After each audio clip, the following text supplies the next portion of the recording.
Mesdames, Messieurs, le moment est arrivé, c'est un moment important. Pour la première fois, devant vous tous, le monde de la montagne aménagé, et je tiens à le dire, parce que nous sommes tous et toutes une grande cordée, et nous travaillons tous ensemble pour cette montagne que nous aimons, que vous avez toutes et toutes saluée.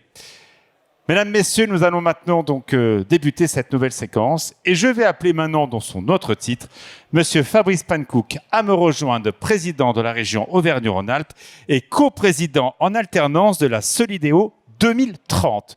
Bienvenue, cher Fabrice. Alors maintenant, eh bien, nous allons parler de prospective, nous allons parler de vision.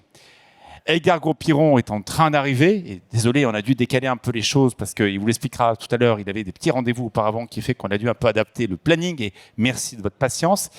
Mais on parlait de vision. Cette vision des JO 2030, quelle est-elle? Et pourquoi elle est portée par deux régions, la région Auvergne-Rhône-Alpes et la région Sud? C'est une très bonne question, Alexis. En fait, c'est l'union des forces, déjà. Si on veut parler de ce grand territoire, c'est évidemment l'union des forces, parce que ce qui se passe en Auvergne-Rhône-Alpes est tout à fait complémentaire de ce qui peut se passer sur le territoire de Provence-Alpes-Côte d'Azur. On a fait le choix d'y aller ensemble, parce qu'ensemble, nous étions évidemment plus forts. Et force est de constater que nous avons eu raison, parce que cette combinaison de nos forces, de nos volontés, de ce que la France a pu illustrer aussi par le truchement de ces deux régions, c'est ce qui a permis d'emporter le morceau où le dialogue ciblé ne s'est porté que sur un seul territoire, c'est-à-dire le nôtre. Il y a une deuxième dimension qui est très importante, c'est que nous allons organiser ces Jeux précisément sur le même territoire que celui de notre massif des Alpes.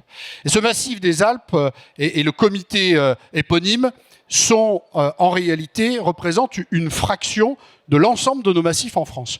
Ce massif des Alpes, c'est précisément l'endroit où il se passe des tas de choses, où il y a un caractère d'innovation qui est absolument majeur, et comme je le disais tout à l'heure, lorsque nous claquons des doigts dans les Alpes, il y a une onde qui se prolonge dans chacun des territoires de la montagne française, et aussi au-delà. Parce que cette montagne des Alpes, c'est aussi celle qui nous fait dire, quand on la regarde de manière transfrontalière, que c'est celle où les défis de demain sont encore possibles. Dans nos stations ici, en Auvergne-Rhône-Alpes, on l'a vu dans le ski débrief ce matin, il n'y a pas une station, il y a des stations. Et si on les cumule à celles de la région Sud, il y a encore une autre communauté de stations. Qu'est-ce qui peut rassembler toutes ces stations de territoire? J'irai même plus loin, qu'elles soient sites olympiques ou pas. À l'évidence, au moment où on décide d'organiser ces Jeux, on sait que nous n'irons pas partout. Et c'est un véritable crève-cœur. Et je regarde évidemment Émilie en le disant, c'est un véritable crève-cœur. Et quand nos amis d'Isère sont là, et ils sont sans doute présents dans la salle, c'est évidemment un crève-cœur. Et je pourrais le multiplier à l'envi. Comme d'ailleurs Renaud Muselier pourrait le multiplier à l'envi. Mais il faut malgré tout le faire. Il faut malgré tout le faire en choisissant quelques-unes de nos stations. D'abord, celles qui, par conséquence de l'héritage, font qu'elles s'imposent sur la carte. Je pense évidemment, Jean-Luc, à la Plagne, parce qu'on ne va pas aller construire une nouvelle piste de bob. On va l'améliorer, on va la rendre moins énergivore, en tous les cas avec une production d'électricité. Je pense évidemment à Courchevel, parce que les tremplins de saut, ils sont à Courchevel, et qu'il ne viendrait à personne l'idée d'aller organiser les choses ailleurs, et qu'il faut sans doute faire évoluer un peu l'outil, mais qu'il est déjà très présent, et d'ailleurs utilisé chaque année sur des compétitions. Je pourrais dire la même chose sur nos pistes mythiques. Je pense au Roc de Fer en pensant à Méribel, je pense à l'Éclipse en pensant à Courchevel. Quand on parle du fond, évidemment, on pense plutôt à nos voisins du Nord. C'est pas loin, hein, je veux rassurer Marc qui a peur d'aller dans le 7-4, comme il le disait tout à l'heure. En réalité, évidemment, là aussi, autour du Grand Beau et de la Clusaz, on a trouvé les sites sur lesquels il n'est pas besoin d'inventer le modèle, parce que tout est là. Et il faut simplement le faire évoluer un peu. Et donc, c'est évidemment d'abord par là que les choses s'imposent. Si je veux être complet, et là, ça n'est que ma pensée, et je veux surtout pas corrompre la pensée du président qui va me rejoindre, c'est que si je veux parler d'une carte sur laquelle les sites s'imposent, de mon point de vue, il y a aussi Val d'Isère. Et c'est une belle manière d'accueillir Edgar. On en parlera dans quelques instants. Applaudissements pour Edgar Gros-Piron, qui va porter cette vision et ce projet ensemble. Bienvenue Edgar et merci du tour de force que tu as fait pour être avec nous aujourd'hui. Mais avant cela, voici donc les images de beaucoup plus qu'une candidature, votre projet, ce projet Alpes 2030. On regarde.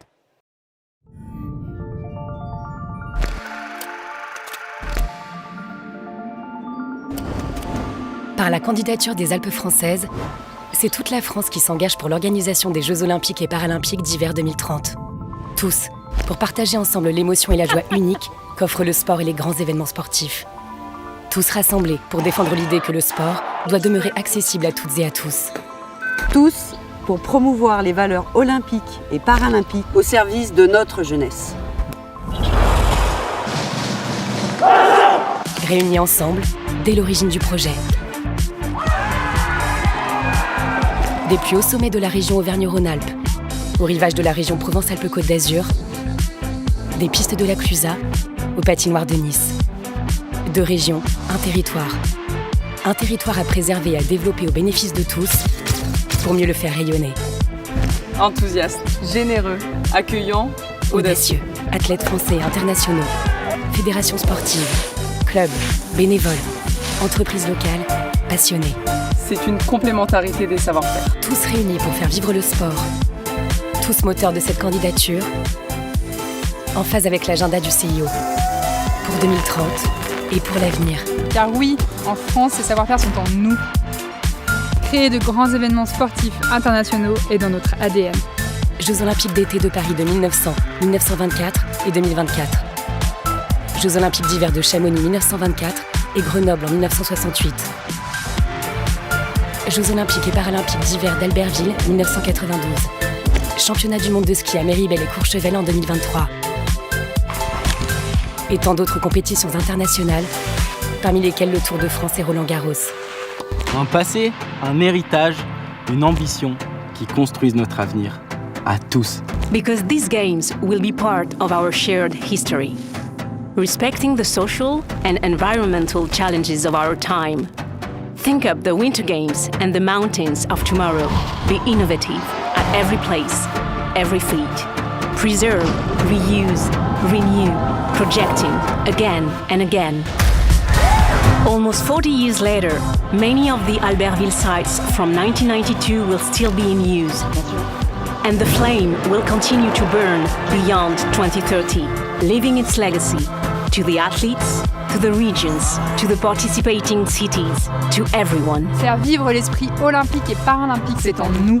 Nous nous y entraînons, nous nous y consacrons. Through the victories, the defeats, the joys, disappointment, but always with fervor, that determination, more than a desire, une raison d'être, to offer the world sober, inclusive, ethical and responsible games, in line with the Paris 2024 Parity Games, to experience, to share, to pass on, together. For the 2030 Winter Games, we're ready. Et voilà, mesdames, messieurs, applaudissements pour cet énorme projet qui va vous concerner, nous concerner dans très peu de temps. Et ça sera avec vous. Edgar Campiron, merci d'être avec nous. On va échanger tous ensemble, au reste tous les trois. Mais avant de rentrer dans les éléments du projet, quand je vous parle d'une cordée, je voulais saluer Jean-Luc Bock qui est avec nous, car au mois de septembre dernier, pour l'Assemblée Générale de l'ANMSM, on avait une petite idée avec Joël Retailleau, c'était on parlait du grand leadership de la montagne française. Puis on s'est appelés tous les deux, on s'est dit tiens, Edgar, ce serait bien que tu viennes un peu nous phosphorer les différents élus qui sont parmi nous, Jean-Pierre Rougeau et plein d'autres. Puis tu m'as dit tout de suite, mais bien sûr, je vais venir, je vais vous motiver, on va être dedans. Et puis c'était une évidence que de partager ces moments ensemble. Et à travers ce moment, alors je ne sais pas si les fondateurs ou pas, mais en tout cas très symbolique pendant l'Assemblée Générale de l'ANMSM, tu as pu nous porter cette bienveillance que tu as pour la montagne française. Je sais que tu as été à la tête aussi d'un projet olympique qui n'est pas allé jusqu'au bout, mais ma première question est très directe. depuis 2018 jusqu'à ce moment où tu as eu l'envie de porter ta candidature et qu'elle a été après encouragée par notamment Fabrice Pankow qui est à nos côtés. Est-ce que tu as gardé un œil sur cette montagne française? Est-ce que tu as gardé un lien avec cette montagne française et pour faire quoi? Bonsoir Edgar Gros-Piron. Merci beaucoup Alexis. Merci à toutes et à tous de m'accueillir et effectivement pour répondre à ta question, à savoir si j'ai gardé un lien avec la montagne française. Évidemment que j'ai gardé un lien avec la montagne française puisque j'y suis né, j'y vis, j'y grandis et que mes activités, même si mes activités professionnelles avant de prendre la présidence des Jeux m'amenaient un peu partout en France, dans le monde de l'entreprise pour justement aborder ces sujets de ce qui nous motive et des projets qu'on peut avoir et qui peuvent nous aider à s'offrir des perspectives réjouissantes. Effectivement, j'y vis, donc, et j'ai des enfants, et les enfants y grandissent aussi. Donc j'ai toujours gardé un œil, on va dire, bienveillant sur la montagne. J'ai été également au mois d'octobre avec la station de la Clusaz sur une opération qui visait aussi à mobiliser les habitants de la Clusaz autour des projets structurants que la station va mettre en œuvre pour les années à venir. Donc, j'ai toujours gardé un œil bienveillant, mais aussi avec un peu de distance, ce qui me permet d'avoir aussi une vision assez objective. Voilà, non pas sur ce qu'il faut faire, parce que je ne suis pas là pour vous dire ce qu'il faut faire, mais une vision assez objective de la montagne, de ce qu'on peut y faire. Voilà, j'aborde tout ça avec, quelques partis pris, c'est vrai, de défendre les acteurs de la montagne française, parce que je pense qu'aujourd'hui, on ne les entend pas assez, et que dans le concert médiatique, il faut quand même que ceux qui font la montagne, ceux qui font l'économie, ceux qui font le tourisme de la montagne puissent se défendre, parce qu'on entend aussi d'autres voix qui sont, j'ai envie de dire, pas toujours constructives, ou en tout cas qui utilisent le réchauffement climatique comme une forme d'opportunité pour détruire un peu le modèle. Et voilà, si je devais avoir un parti pris, ce serait de dire utilisons plutôt le réchauffement climatique comme une opportunité pour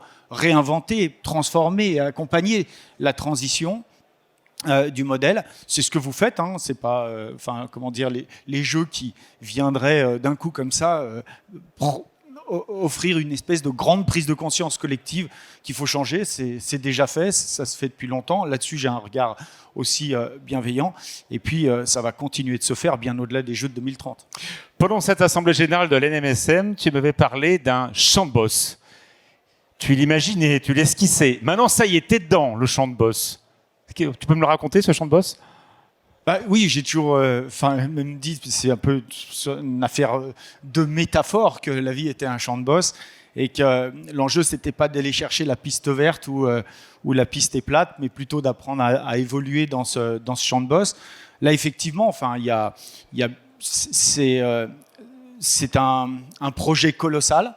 C'est un projet qui est à la fois un projet d'organisation, hein, on va en parler, bien évidemment. L'idée, et tu le disais Fabrice, hein, c'est d'organiser des jeux, de livrer des jeux impeccables. Et ça, on a tous les atouts en France pour pouvoir le faire, hein. On a des stations magnifiques.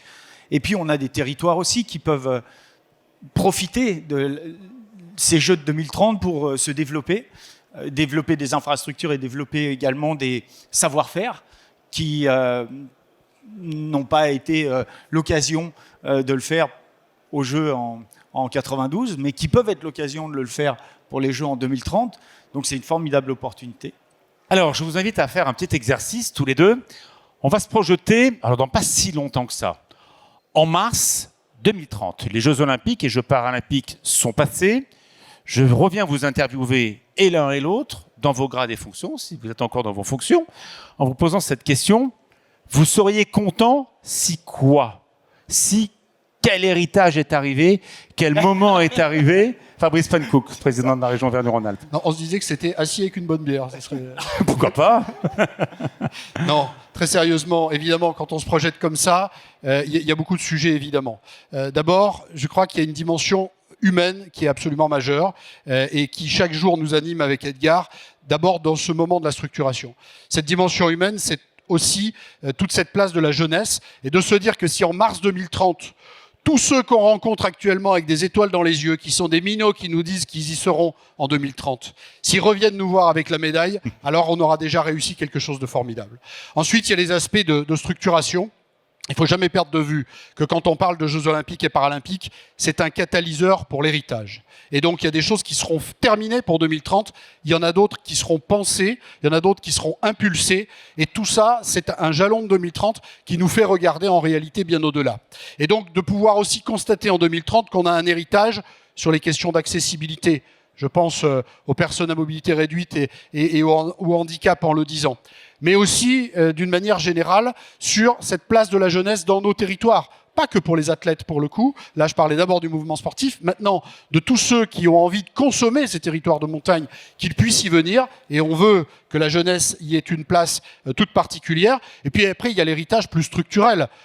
J'évoquais au moment où tu es arrivé ce que nous avons déjà et qui est une pépite absolument incroyable pour organiser, et bien de se dire que en mars 2030, on doit être capable de constater que nous avons donné une nouvelle génération de vie à ces équipements, que nous avons su les compléter et qu'on a travaillé aussi à cette transition, qu'il y ait là un catalyseur sur les questions de mobilité, sur les questions de décarbonation, sur les questions d'un habitat qui permette d'être mieux, celui qu'on aura créé, celui qu'on aura fait évoluer.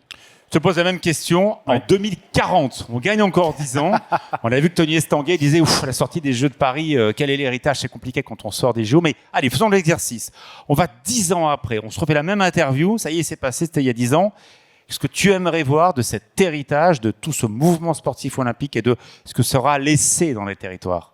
Alors, je vais essayer d'être complémentaire de ta réponse, Fabrice, parce que il ne s'agit pas de redire la même chose. Je souscris complètement à ce que tu dis.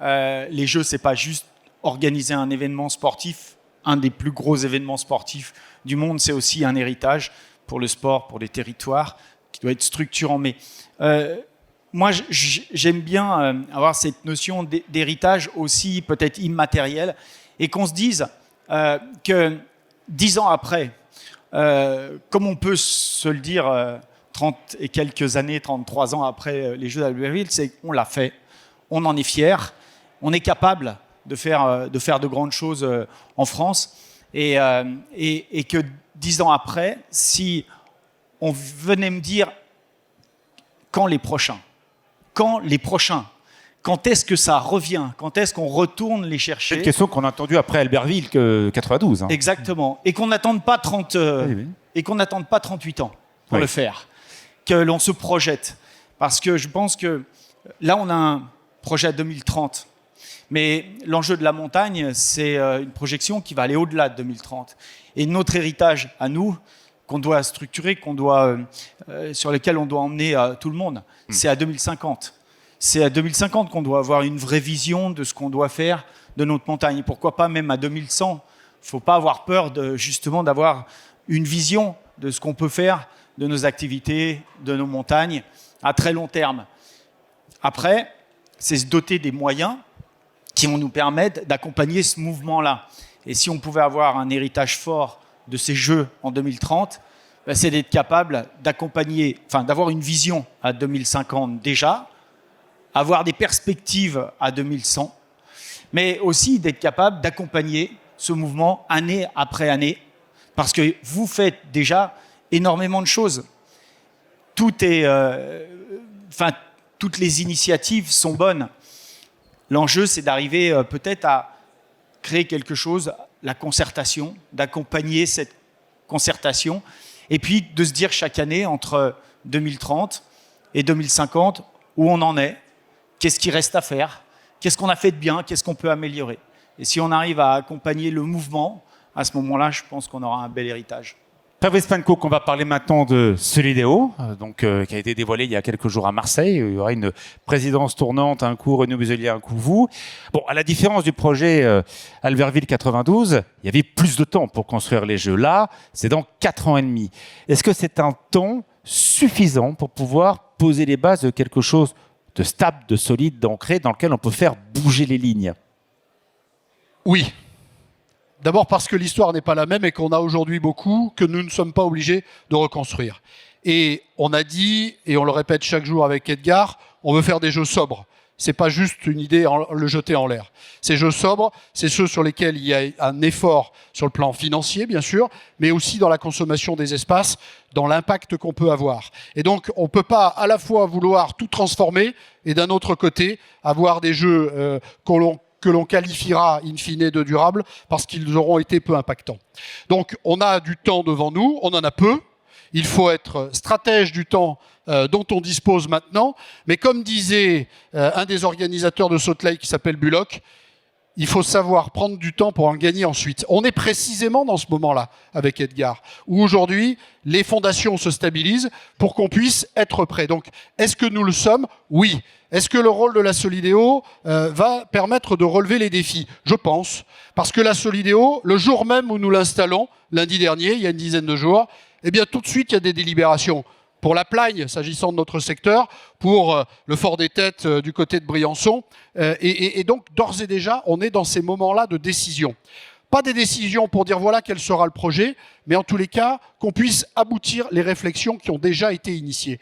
Et puis, très important, c'est de se dire que 2030 est un catalyseur. Ce qu'on doit livrer pour 2030, c'est ce qui nous permet de réaliser l'exploit sportif. C'est ce qui doit faire qu'on va parler de partout dans le monde de ce que la France, de ce que les Alpes ont été capables de faire pour le sport et pour l'image de la montagne. Et ça, nous pouvons évidemment y arriver. Mais ce 2030, comme je l'ai dit déjà, ne doit pas être juste un objectif où il ne se passe finalement peu avant et il ne se passe plus rien après.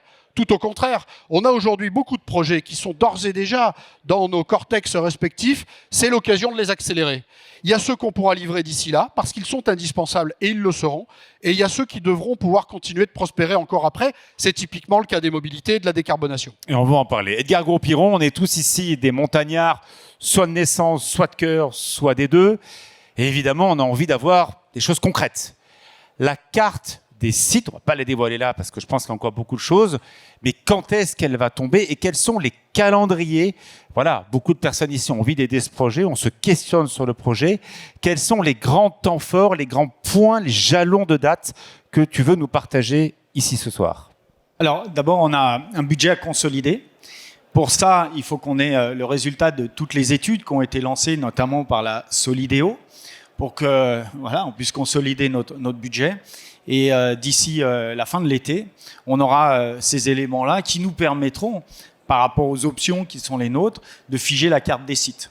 Donc, fin de l'été, pour moi, c'est voilà, l'échéance à laquelle on devra avoir effectivement une carte des sites.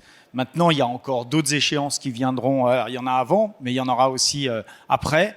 Une échéance qui, je pense, va intéresser pas mal de monde, c'est quelles épreuves additionnelles et à quel endroit est-ce qu'elles vont se dérouler. Donc ça aussi, c'est quelque chose qui va prendre un petit peu plus de temps parce qu'il y a des validations de la part du CIO qui doivent être faites et tout ça devrait être dévoilé pour Milan-Cortina, pour les prochains Jeux qui démarreront en février l'année prochaine. Alors, je ne parle pas des gens qui ne croient pas au projet ou le contestent. Ce n'est pas l'objet d'ici. Tu auras largement le temps d'en parler avec eux dans d'autres circonstances, même s'ils existent bien évidemment. Mais pour les personnes qui sont ici, qui ont envie de monter à bord du projet. Je sais qu'Anne-Marty m'a dit à quel moment je peux moi aussi donner avec mon réseau la compétence et l'envie. Je sais que le syndicat des moniteurs, et Éric Brèche fait partie donc maintenant de ce COJOP, les rouges seront aussi dans le dispositif. Je sais que le mouvement français a aussi envie de rejoindre le train. Comment faut-il faire ? À quelle porte faut-il taper ? Parce que j'imagine qu'il va y avoir beaucoup de monde pour rentrer sur le train. Et est-ce que tu veux avoir quelque chose de très très très englobant et voilà très général où tu vas rencontrer en one-to-one des personnes pour dire ok, faisons un bout de chemin ensemble. Comment tu veux faire ? Alors, parce que là tout à l'heure au coup à boire tu vas être harcelé, j'en suis sûr. Ouais. Je pense qu'il faut réfléchir en deux temps. Le premier temps, comme tu le dis, c'est qu'est-ce que je peux faire pour les Jeux, dans le cadre des Jeux. Et là, effectivement, des rendez-vous, des rencontres en one-to-one ont déjà été réalisées avec les personnes que tu cites. Et je salue Eric, que j'ai vu là-bas. Mais pas que. Je pense que peut-être la première façon de voir ces Jeux, tu le disais très justement, on le voit nous comme un catalyseur. essayer d'arriver à mettre tout le monde dans une dynamique qui va aller au-delà des jeux, mais on pourrait aussi voir ces jeux comme une vitrine. Ces jeux vont attirer potentiellement pour vous des prospects, des clients du monde entier. Peuvent en tout cas attirer des prospects et des clients du monde entier. Comment pourriez-vous organiser vos activités pour faire en sorte que ces jeux soient l'occasion pour vous de générer, renforcer les liens que vous avez avec vos clients et développer des liens nouveaux avec vos prospects? Je trouve que ce salon est un parfait exemple de ce qui peut être fait. Est-ce que pendant les jeux, des initiatives comme celle-ci peuvent être intéressantes du point de vue de vos activités? J'aurais tendance à me dire que je peux utiliser ces jeux comme une vitrine de mon savoir-faire, comme une vitrine de mes technologies, comme une vitrine de nos destinations. On est aussi là avec des destinations. Et peut-être, avant les jeux, réfléchir à quelle est la destination qu'on veut promouvoir à l'international. Quelle est la destination? Est-ce que French Alps est une destination que l'on souhaiterait un jour promouvoir à l'international? Là, je lance l'idée, évidemment, ce n'est pas moi qui suis à la manœuvre pour vous dire ce qu'il faut faire ou pas faire, mais je pense que voyez les jeux comme une opportunité, comme une vitrine, peut-être même comme un laboratoire. En tout cas, nous, on le voit comme un catalyseur qui doit vous permettre de mettre en valeur vos savoir-faire, vos technologies, vos produits également. Oui, Fabrice Poincook. Non, je dis simplement pour répondre, pour revenir à la question de notre ami Alexis. En fait, il y a plusieurs manières de s'engager et de s'impliquer. Je crois que la première des choses à dire, c'est qu'on a besoin de tout le monde. Enfin, ceux qui ont envie, c'est-à-dire les décroissants, c'est plus compliqué, mais ceux qui ont envie que nos territoires existent demain, ils ont tout à fait leur place dans cette aventure. Il y aura des jobs. Edgar et désormais son directeur général Cyril Linette sont dans ce moment où il va falloir commencer à trouver des bras, des jambes, des têtes pour travailler et opérer pendant les quelques années qui sont devant nous. Tout ne se fera pas tout de suite. Et donc, il va y avoir des montées en puissance et des trajectoires sur lesquelles ce sera important. Il y a ensuite des volontaires. Et là, on parle évidemment en milliers de ceux qui pourront être là, actifs, quelques semaines avant, quelques semaines après, évidemment pendant, et sur lesquels, là aussi, on a besoin de connaître les profils de ceux qui ont envie d'être dans cette dynamique-là. Et il y a tous ceux qui ont envie d'être contributeurs. Tu évoquais notre ami Eric Brèche, il est, par exemple, une personnalité qualifiée du comité d'organisation. Comme les maires sont engagés, comme parce que ce sont les jeux des territoires, nous retrouvons, on n'a pas encore parlé du département, même si Vincent m'écoute pas, mais ça occupe les départements une place absolument majeure, comme l'ensemble des communes. Et c'est pour ça qu'on a une instance qu'on appelle comité des territoires, qui est transversale à la fois du COJO et de la Solidéo, où l'ensemble de ces territoires peuvent nous dire comment ils vivent et ils attendent que les choses peuvent se faire. Et puis, il y a une instance très importante qui se situe, je reviens avec mon massif des Alpes, mais du côté du comité du massif, où on a souhaité qu'il y ait une instance participative, en tous les cas, où on retrouve la représentation de ceux qui ont des choses à dire et qui sont déjà impliqués au service de nos territoires et donc du massif des Alpes. Et on a tenu une première réunion déjà de cette instance. Il y en aura évidemment d'autres qu'on a fait évoluer, parce que comme vous me connaissez, moi j'attache beaucoup d'importance à la jeunesse, et où on est venu apporter aussi une représentation des jeunes, et notamment la représentation qui émane des lycées des montagnes du Nord et du Sud, qui va se retrouver aussi dans notre instance du comité de massif. Si on ne trouve pas sa place dans tout ça, après on peut en discuter de manière plus directe, mais je crois que ça doit être possible. On va parler de mobilité. Vous savez qu'il y a une date qui nous a tous marqués, qui nous a peut-être montré un peu de fragilité, mais je n'y vois pas qu'une fragilité. J'y vois aussi une force incroyable. C'est la date du samedi 5 février. Ce 1er février, il s'en souvient, c'est son anniversaire. Samedi 1er février, effectivement, des blocs sont tombés sur la RN 90, ce qui a à la fois montré la fragilité, parce que voilà, des blocs qui tombent sur un axe aussi stratégique, et c'est pas le président, et surtout le très proche du maire de Moutier qui va dire le contraire. On a vu effectivement une fragilité parce que ça pourrait arriver aussi à un des jours olympiques. Mais moi, j'y vois aussi une force par la mobilisation. Vincent, je l'ai vu aussi, bien évidemment, le président de la région. J'ai vu les parlementaires, j'ai vu bien sûr Madame le maire de Moutier, j'ai vu le service de l'État. Tout le monde s'est retrouché les manches pour que l'ouverture de la route puisse être faite avant les vacances. Ça pourrait arriver. Donc, comment va-t-on sécuriser ces accès à nos Alpes françaises, à nos sites, et comment faire venir, si possible, l'ensemble des acteurs, l'ensemble de nos visiteurs du monde entier de la façon la plus durable. Parce que sincèrement, ce qui s'est passé le 1er février, ça vous a tous énormément secoué. C'est une question à 4 heures, ça. Il y a plusieurs choses derrière. D'abord, il y a un premier élément, je crois qu'il faut toujours rappeler, c'est que la montagne, c'est par définition le milieu naturel extrême sur lequel on a des changements très rapides et où on est confronté à des risques naturels qui n'ont jamais été aussi visibles que ces dernières années.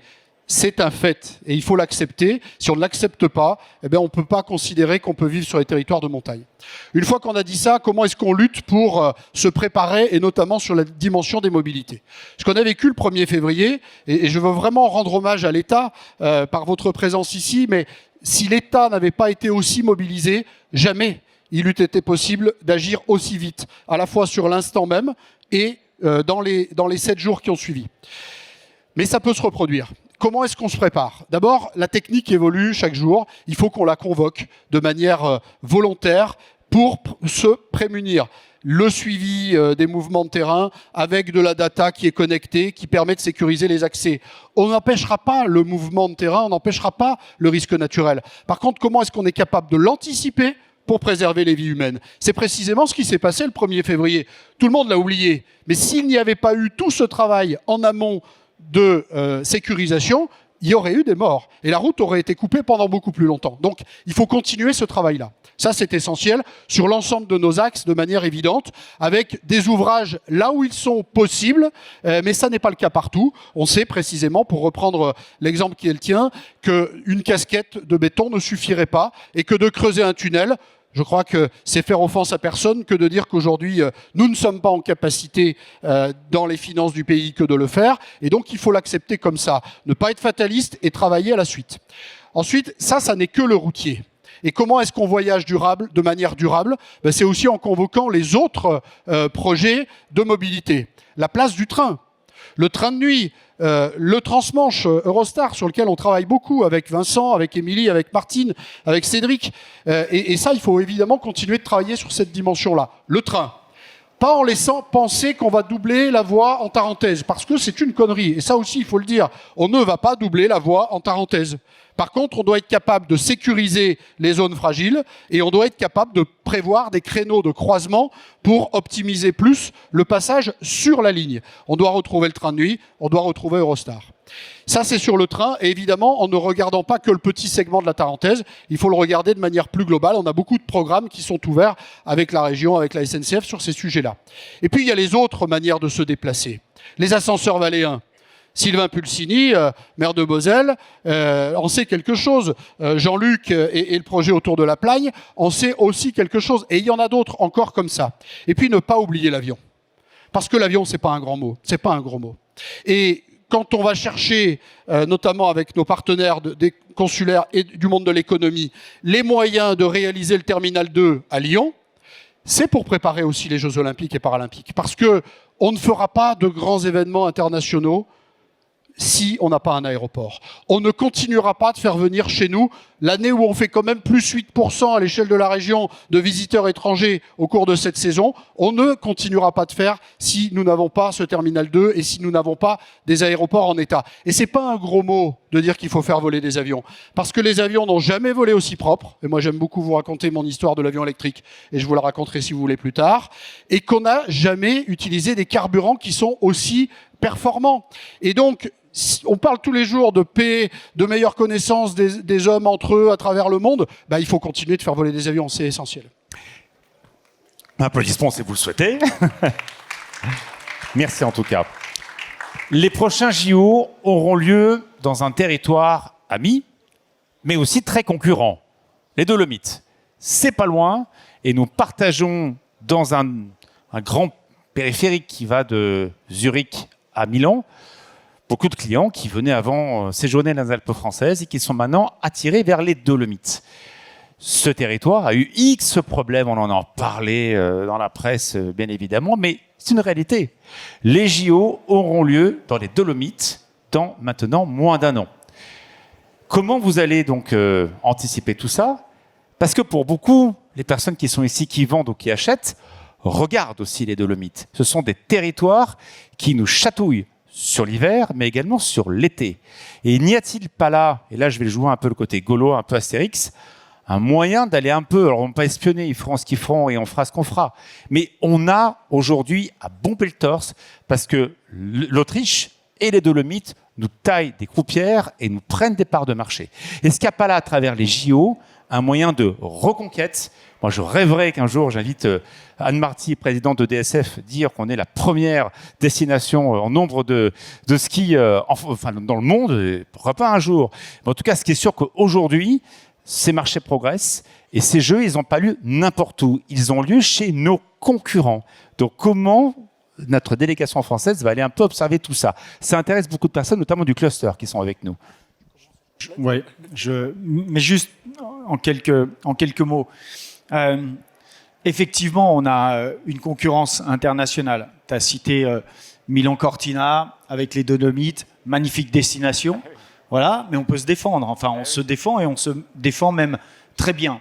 Et c'est en ça que d'avoir les jeux sur ce sujet-là, de la défense de nos stations, est une belle opportunité pour justement montrer qu'on existe. Je pense qu'on a, tu l'as dit à l'instant, la chance d'avoir aussi des aéroports performants, parce qu'effectivement, les Dolomites comme nous, on peut accueillir, et peut-être nous un peu mieux, parce que les aéroports sont plus performants, sont plus proches aussi des stations de ski.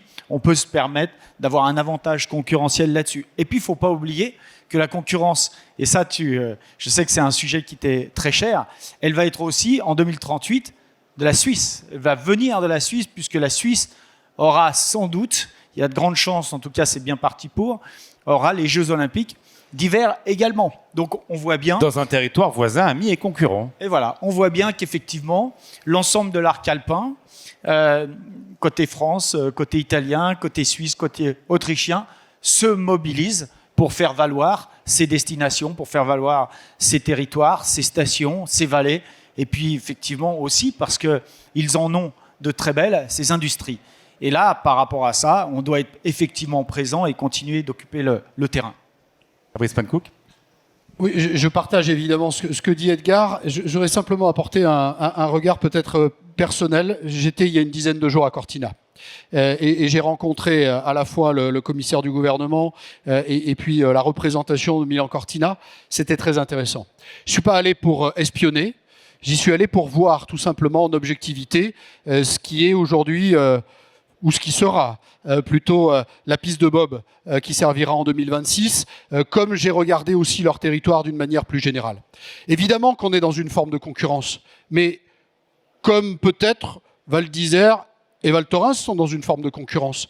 Et je crois que quand nos stations des Alpes du Nord boxent ensemble, nous gagnons tous. Et je crois que quand nos stations des Alpes, d'une manière générale, boxent ensemble, nous gagnons tous. En réalité, d'abord, on a des choses à partager. Alors, quand on arrive sur la ligne finale, on se trie les clients, et là, effectivement, on est dans un acte de concurrence. Mais avant d'en arriver là, je crois qu'on a beaucoup à gagner de s'élever ensemble. Et précisément, sur ce que dit Edgar sur 2038, moi, j'ai entrepris un petit tour. Parce que j'ai la conviction que si nous voulons avoir des jeux durables, eh ben, il ne faut pas laisser croire qu'on peut faire des jeux partout dans le monde. Et j'ai identifié un petit périmètre de 5 territoires hôtes auxquels je crois beaucoup. Et j'ai commencé ce petit tour. Je suis allé à Salt Lake, je suis allé à Cortina, je suis allé voir les Suisses, je parle avec les Japonais, et il y a évidemment nous. Et je crois qu'une fois qu'on a mis les 5 là, on est déjà pas mal. Et on est occupé d'organiser, c'est ce qu'on voit avec Christophe Duby tout à l'heure d'ailleurs, une famille de ces sites hôtes.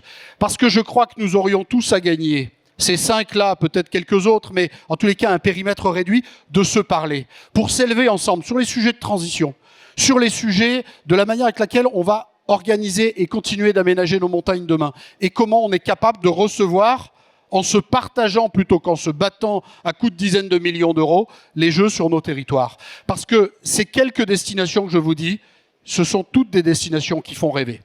Ce sont toutes des destinations qui réunissent un écosystème tout à fait favorable pour réaliser. Et d'ailleurs, je mets au défi aucun des partenaires économiques ici de penser qu'ils n'auraient pas quelque chose à gagner sur ces territoires quand ils ne le gagnent pas déjà aujourd'hui. Donc soyons intelligents et faisons-le évidemment en voulant emmener chez nous, mais sans s'interdire de partager aussi avec ceux qui ont les mêmes valeurs, la même histoire et quelque part cette famille des sites olympiques d'hiver qu'on va réunir à Cortina, justement, en 2026. Ce sera la première rencontre physique. Ils m'ont tous donné leur engagement de le faire ensemble. Avant de conclure, je vais voir, elle vient d'arriver, Madame la préfète de Savoie. Chère Madame, qu'est-ce que l'État peut faire pour ce grand projet? Est-ce que vous avez déjà sur votre bureau à peine installé une feuille marquée JO? Une feuille, vous plaisantez. J'ai un dossier. Le président m'invite à monter. Alors, c'est un dossier, c'est même plusieurs dossiers. C'est une équipe qui commence à se constituer. Alors, il y a évidemment un rôle qui est peut-être un peu moins avec un peu moins d'étoiles dans les yeux, mais qui est extrêmement important. Tout d'abord, il est de suivre l'avancée des projets. Ça a été esquissé et indiqué dans plusieurs des prises de parole. On est sur plusieurs sites, on a des grands projets à structurer, et donc l'État est là pour faire cet accompagnement. On est aussi dans un rôle de facilitateur et de coordonnateur des procédures, parce que pour pouvoir réaliser tous ces objectifs, pour pouvoir construire tous ces sites, eh bien, il faut respecter quand même la règle, respecter la loi, y compris la loi olympique qui est actuellement en discussion et qui va nous permettre d'avoir un cadre plus facile, mais un cadre quand même, et il conviendra qu'on puisse l'appliquer. Ensuite, il y aura évidemment un regard particulier sur tout ce qui concerne la sécurité et le secours, puisque nous l'avons vu notamment à travers l'exercice Paris 2024. Le sujet de la sécurité est extrêmement important et nécessite de l'anticipation. Et puis, la particularité des JO d'hiver, c'est que le secours doit se penser dans un contexte particulier qui est celui de la montagne.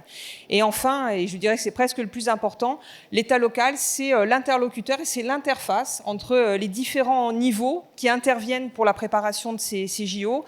Et donc, avec mes collègues préfets, puisque ça concerne plusieurs départements, et chaque préfet de département doit apporter sa pierre à l'édifice sous le pilotage des deux préfets de région qui sont concernés. Nous sommes là, évidemment, pour être les interlocuteurs du quotidien, le visage connu, identifié et de proximité pour les acteurs qui vont faire les JO. Merci beaucoup, Madame la préfète, d'avoir été avec nous. Alors, on va bientôt terminer. Je demanderai à la régie juste après de nous remettre le clip beaucoup moins fort, comme ça permettra de se quitter avec de belles images. Moi, j'ai une toute dernière question à vous poser, et à l'un et à l'autre. Imaginez que vous avez devant vous le ou la plus hostile au projet. Citez-moi chacun un argument venu du fond des tripes, non pas pour le ou la convaincre, mais pour le dire « monte avec nous à bord ». Qu'est-ce que vous voulez lui dire à cette personne? Souvenons-nous de Paris. Quelques jours, quelques semaines, quelques mois avant, il y avait énormément de bashing autour de Paris 2024 et la cérémonie d'ouverture, plus la médaille du rugby à 7 dès le premier jour de compétition a inversé complètement cette tendance. Voilà, les jeux, c'est ça. Et moi, ce que je veux vous dire, c'est que et je suis d'autant plus à l'aise que c'est pas moi qui les ai conçus. Hein? C'est vous. Je suis d'autant plus à l'aise de le dire, c'est que ces jeux vont être incroyables. Il faut se rendre compte. Enfin, c'est difficile de se rendre compte peut-être parce que on peut se dire que Nice, qu'est-ce que Nice a à faire sur cette carte? On peut se dire que Briançon, mais pourquoi Briançon? On peut se dire, alors Courchevel, oui, on va dire oui, Courchevel. Voilà, mais ces jeux vont être incroyables parce qu'en France, on sait organiser des jeux incroyables. Il y a 3 grandes choses à réunir, des sites, et les sites vont être spectaculaires, les sites vont être incroyables, les sites vont être beaux. À Paris, on avait des monuments, Nous, on a des montagnes qui sont largement à la hauteur de ces monuments-là.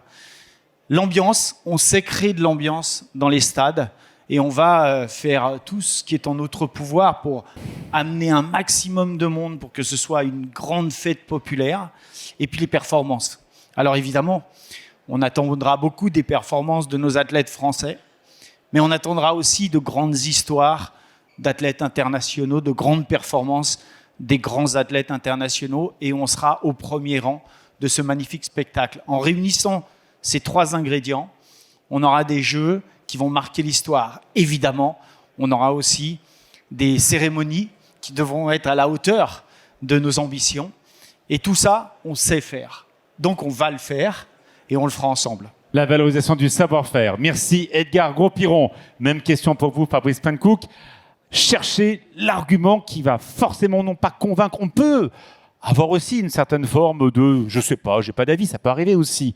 Eh bien, comment les faire passer, autour de ce projet pour les embarquer dans cette aventure collective. C'est comme ça qu'on a commencé. Moi, je dirais 2 choses. La première, c'est que c'est difficilement, en tous les cas pour moi, concevable d'être contre les valeurs d'humanité et l'aventure humaine que représentent les Jeux et tout ce que les valeurs du sport embarquent dans cette affaire. La deuxième chose, c'est que compte tenu de l'histoire très singulière de cette candidature et de ces Jeux, on a déjà réalisé ce qui permet de les réaliser, de les tenir. Et donc maintenant, on a devant nous la possibilité d'utiliser un catalyseur, un accélérateur pour la transition des territoires de montagne. Voilà les 2 arguments que j'utiliserai. Mesdames, Messieurs, applaudissements pour nos 2 présidents. Un grand merci d'être venus. Un grand merci Edgar, Monsieur le Président, d'avoir complètement modifié vos plannings de la journée pour être là. Nous sommes extrêmement fiers avec Pascal Barcella et toute l'équipe de Savoie Expo de vous avoir réunis pour cette première présentation publique pour ce projet magnifique et déjà rendez-vous dans 2 ans ici pour nous donner un peu un point d'attention. Voilà, photo avec ceux qui le souhaitent, avec les 2 porteurs de projet, vous n'hésitez pas. Et après, donc, je rappelle les awards, bien sûr, on va aussi parler de moments de très grand temps fort tout à l'heure. Voilà, un grand merci, la salle était pleine toute la journée, ça n'a pas désempli. Un grand merci à vous tous et soyez nombreux avec nous pour les awards. À tout à l'heure.